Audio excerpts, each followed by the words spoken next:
भूर्भुवः स्वः तत्सवितुर्वरेण्यं भर्गो देवस्य धीमहि धियो यो नः प्रचोदयात्।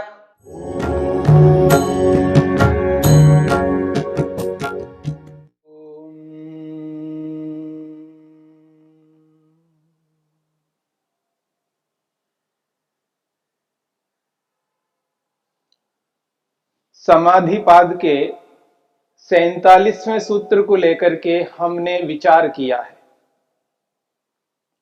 निर्विचार वैशारद्ये अध्यात्म प्रसादः। इस सूत्र में अध्यात्म प्रसाद को लेकर के बात कही है। महर्षि वेदव्यास ने अध्यात्म प्रसाद को अपने शब्दों में स्पष्ट किया है, स्फुटः प्रज्ञालोकः। प्रज्ञा कहते हैं बुद्धि को, ज्ञान को, और आलोक कहते हैं प्रकाश को। यानी बुद्धि का प्रकाश, या ऐसा भी आप कह सकते हैं ज्ञान का एक विस्तार, विस्तृत ज्ञान होता है। विस्तार से ज्ञान का एहसास होता है। निर्विचार नामक समाधि को जो योगी प्राप्त करता है और उस समाधि में जिन पदार्थों का साक्षात्कार करता है, जिन वस्तुओं का बोध करता है, प्रत्यक्ष दर्शन करता है, उन वस्तुओं से संबंधित जो बोध है, जो ज्ञान है, वो किस प्रकार होता है, उसी बात को यहां पर अध्यात्म प्रसाद इस शब्द से स्पष्ट किया है। और इसी अध्यात्म प्रसाद को महर्षि वेदव्यास ने स्फुटः प्रज्ञालोकः कहा है। स्फुटः कहते हैं स्पष्ट को, स्वच्छता को, शुभ्रता को। यानी जो ज्ञान का आलोक हुआ है, ज्ञान का जो प्रकाश हुआ है, वो स्पष्ट हुआ है, यानी यथार्थ हुआ है। इसी बात को उन्होंने कहा भूतार्थ विषयः। जो वस्तु जैसी है उस वस्तु को उसी रूप में वैसा ही अनुभव करना, उसके विपरीत अनुभूति नहीं होती है। जैसी वस्तु है वैसा ही अनुभव करना, यही स्फुटः शब्द का अर्थ है, स्पष्ट होना। इसी को स्फुटः प्रज्ञालोकः शब्द से स्पष्ट किया है। और इसी अध्यात्म प्रसाद को दूसरे शब्दों में महर्षि पतंजलि ने 48वें सूत्र में स्पष्ट किया है। वो कहते हैं ऋतंभरा तत्र प्रज्ञा, ऋतंभरा तत्र प्रज्ञा, यह 48वां सूत्र है। बहुत बड़ी बात कही है। तत्र सूत्र में तत्र शब्द है, ऋतंभरा तत्र प्रज्ञा। ये जो प्रज्ञा प्राप्त हुई है, जिसको स्फुटः प्रज्ञालोकः शब्द से महर्षि वेदव्यास ने स्पष्ट किया है, और महर्षि पतंजलि ने 47वें सूत्र में अध्यात्म प्रसाद नाम से स्पष्ट किया है। जब योगाभ्यासी योगाभ्यास करता हुआ समाधि को प्राप्त करता है, और समाधियों में भी अलग अलग स्तरों के समाधियों को प्राप्त करता है, सवितर्का नामक समाधि, निर्वितर्का नामक समाधि, सविचारा नामक समाधि और निर्विचारा नामक समाधि, अलग अलग स्तर वाले इन समाधियों को जब प्राप्त करके अंतिम स्थिति में पहुंचता है, संप्रज्ञा समाधि की अंतिम समाधि जिसका नाम है निर्विचारा नामक समाधि। और निर्विचारा नामक समाधि में जब मन पूर्ण रूप से स्पष्ट हो जाता है, स्वच्छ हो जाता है, निर्मल हो जाता है, जिसको वैशारद्य शब्द से स्पष्ट किया है, उस स्थिति में जिस अध्यात्म प्रसाद को योगी प्राप्त करता है, जिस प्रज्ञा को, जिस बुद्धि को प्राप्त करता है, उसी बुद्धि को यहां पर 48वें सूत्र में ऋतंभरा शब्द से स्पष्ट किया जा रहा है। ऋतंभरा तत्र प्रज्ञा, तत्र उस निर्विचारा नामक समाधि में जो अध्यात्म प्रसाद नामक स्थिति की प्राप्ति हुई है, जो अध्यात्म प्रसाद मिला है योगी को, वो जो अध्यात्म प्रसाद है क्या, तो कहते हैं ऋतंभरा, वो ऋतंभरा है, वो ऋतंभरा प्रज्ञा है। और ऋतंभरा इस शब्द को आपने सुना होगा। ऋतंभरा किसी किसी लड़की का नाम भी ऋतंभरा शब्द से पुकारते हैं, नाम रखते हैं, बहुत अच्छा नाम है ऋतंभरा। और योगी को ऋतंभरा नामक प्रज्ञा प्राप्त होती है। किस स्थिति में? निर्विचार नामक समाधि में, निर्विचार नामक समाधि की उत्कृष्टता में। और उसकी उत्कृष्टता क्या है? मन की निर्मलता, मन की स्वच्छता।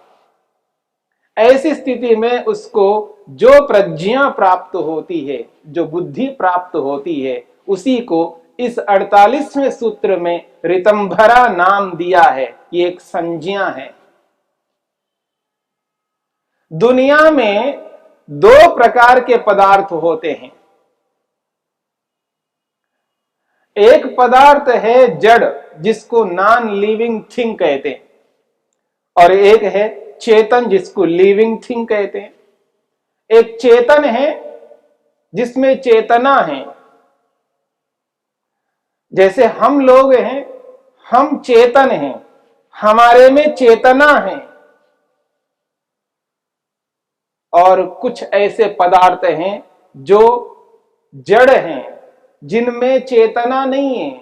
ये मकान हैं, ये भवन हैं, ये कुर्सियां हैं, ये टेबल हैं, ये सब जड़ पदार्थ कहलाते हैं, जिनमें चेतना नहीं है। तो दो प्रकार के पदार्थ हैं, एक चेतन और एक जड़।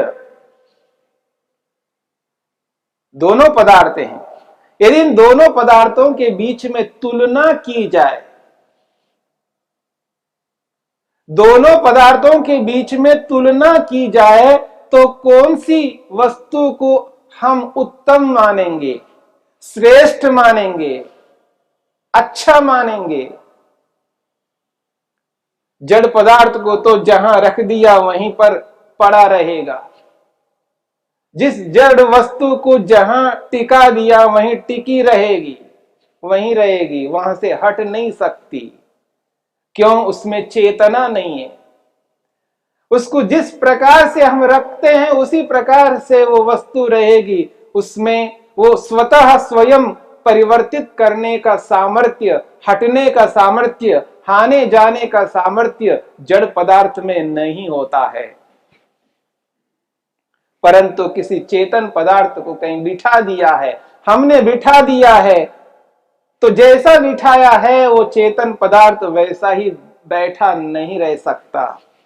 किसी आदमी को, किसी बच्चे को कहीं बिठा दो, उसको वहीं रहे, नहीं हो सकता। वो चेतन है, उसके पास बुद्धि है, उसके पास प्रज्ञा है, वो वैसा ही बैठा नहीं रह सकता। इसलिए जड़ और चेतन, इन दोनों में यदि तुलना की जाए, बेहतर कौन है, बढ़िया कौन है, उत्तम कौन है, श्रेष्ठ कौन कहलाएगा? दोनों में अंतर है। महर्षि मनु महाराज ने, आदि सृष्टि में मनु हुए हैं और मनु महाराज को सभी लोग जानते हैं। उन्होंने बहुत उत्तम ग्रंथ बनाया है। एक ऐसा शास्त्र उन्होंने दिया है समाज को, बहुत उत्तम शास्त्र है। और जितने भी आज के न्यायालय हैं, कोर्ट हैं, और मनु महाराज को मानते हैं, स्वीकार करते हैं। न केवल भारत में, पूरे विश्व में मनु का नाम है। मनु को स्मरण किया जाता है, याद किया जाता है। और विशेषकर हमारे भारतवर्ष में मनु का बहुत बड़ा नाम है। मनु महाराज ने एक बात कही है। उन्होंने ये बात कही है, दो पदार्थ हैं, दो प्रकार के पदार्थ हैं, दोनों में तुलना की जाए तो बेहतर कौन है, बढ़िया कौन है, उत्तम कौन है, श्रेष्ठ कौन होता है? भूतानां प्राणिनः श्रेष्ठा। महर्षि मनु कहते हैं भूतानां प्राणिनः श्रेष्ठा। भूत कहते हैं पदार्थों को, जितने भी संसार में पदार्थ हैं। भूतानां प्राणिनः श्रेष्ठा, भूतों में प्राणी श्रेष्ठ होते हैं। दो ही प्रकार के पदार्थ हैं, एक जड़ और एक चेतन। इन दोनों प्रकार के पदार्थों में श्रेष्ठ कौन है, उत्तम कौन है? तो महर्षि मनु कहते हैं भूतानां प्राणिनः श्रेष्ठा। पदार्थों में यदि कोई श्रेष्ठ है तो वो प्राणी है। प्राणी का मतलब चेतन है, चेतन श्रेष्ठ है।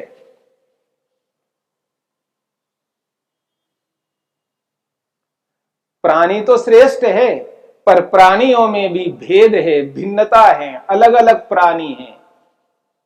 अलग अलग योनियों में न जाने कितने प्राणी हैं, कितनी आत्माएं हैं जो अलग अलग योनियों को धारण किए हुए हैं,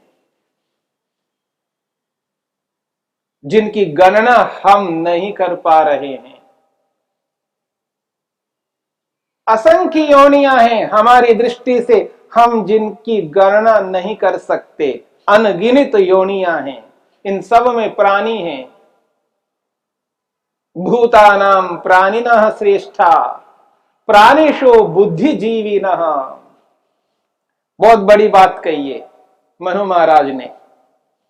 वो कहते हैं प्राणिषु बुद्धिजीविनः। प्राणी तो बहुत है दुनिया में, अलग अलग प्रकार के प्राणी हैं, अलग अलग योनियों में हैं, लेकिन समस्त योनियों में कौन प्राणी श्रेष्ठ है? कौन से शरीर में रहने वाली प्राणी श्रेष्ठ है? वो कहते हैं प्राणिषु बुद्धिजीविनः।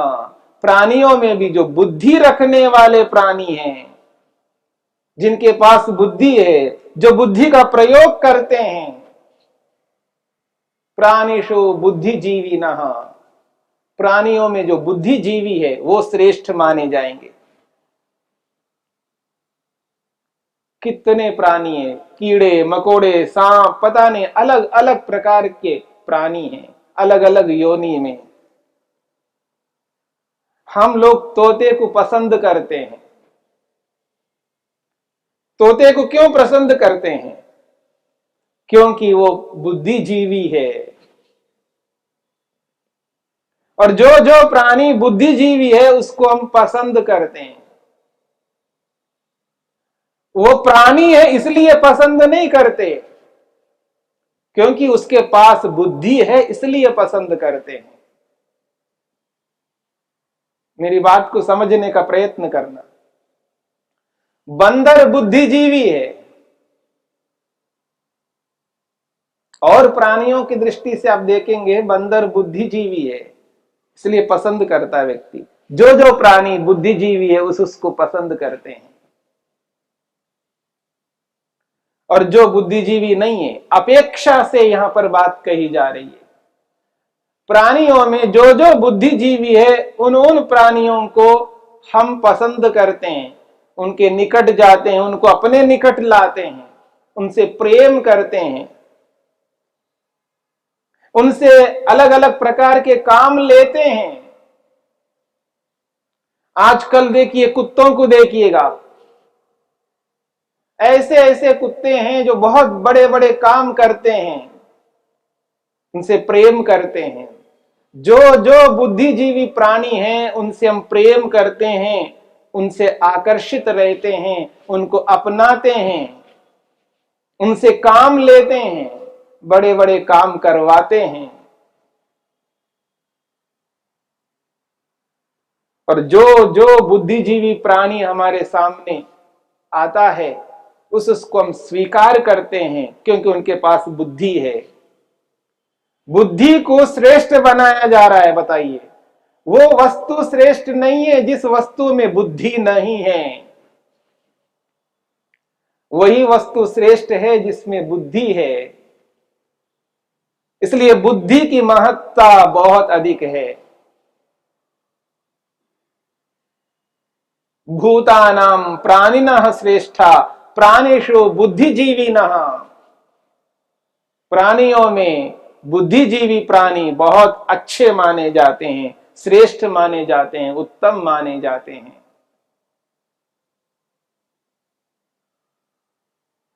फिर महर्षि मनु कहते हैं, बुद्धिमत्सु नरा श्रेष्ठा। बुद्धिमत्सु नरा श्रेष्ठा। बुद्धिजीवी प्राणी तो बहुत हैं, पर उन सारे बुद्धिजीवी प्राणियों में कौन श्रेष्ठ है, उनमें भी तुलना की जाए। पहले जड़ और चेतन में तुलना करके बताया है। पहले जड़ और चेतन दोनों के बीच में तुलना करने पर जड़ की अपेक्षा, नॉन लिविंग थिंग की अपेक्षा लिविंग थिंग, चेतन जिसमें चेतना है, वो श्रेष्ठ है। फिर चेतनों में तुलना की जा रही है। प्राणिषु बुद्धिजीविना। चेतन तो सभी हैं, पर इन सभी चेतनों में कौन श्रेष्ठ है? प्राणिषु बुद्धिजीविना। प्राणियों में जो बुद्धिजीवी प्राणी है वो श्रेष्ठ है।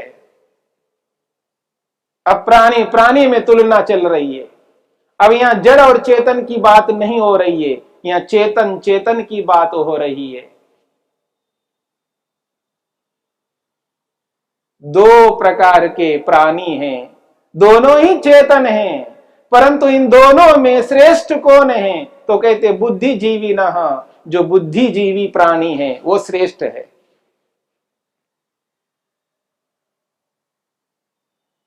बुद्धिजीवी प्राणी भी बहुत हैं।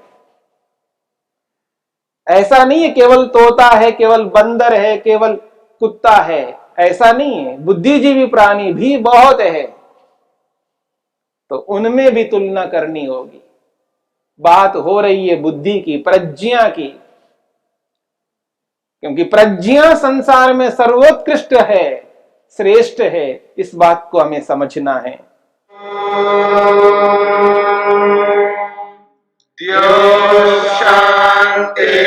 शांतिरंतरिक्षं शांति पृथिवी शांतिरापः शांतिरोषधयः शांति वनस्पतयः शांतिर्विश्वे देवाः शांतिर्ब्रह्म शांति सर्वं शांति शांतिरेव शांति क्षमा शांतिरेधि।